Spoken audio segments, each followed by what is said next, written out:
মণিপুরে নিরাপদ, হাতরাসে নিরাপদ, গুজরাটে নিরাপদ। জেপি নাড্ডাকে বলো আপনে আচারী ধর্ম পরের এসে। সব থেকে বেশি মহিলাদের যদি কোথাও নির্যাতন হয় সেটা বিজেপির রাজ্যে, এবং বিজেপির নেতৃত্ব মহিলা নির্যাতন করে।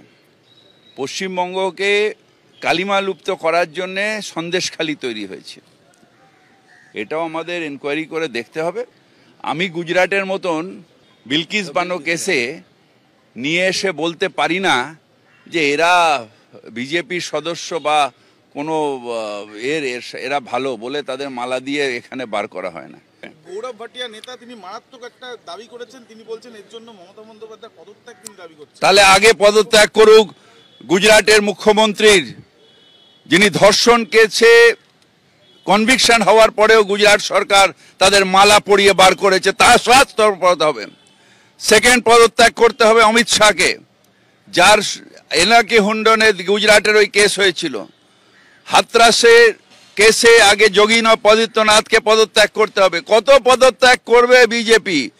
বাবার ক্ষমতা আছে, পদত্যাগ করবে। মমতা বন্দ্যোপাধ্যায় অন্যায় সহ্য করেন না, অন্যায় করেন না।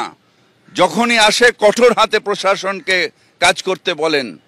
নিশ্চিতভাবে ক্রিমিনাল আছে, এবং ক্রিমিনালদের কোনো সাহায্য মমতা বন্দ্যোপাধ্যায়ের প্রশাসন করে না।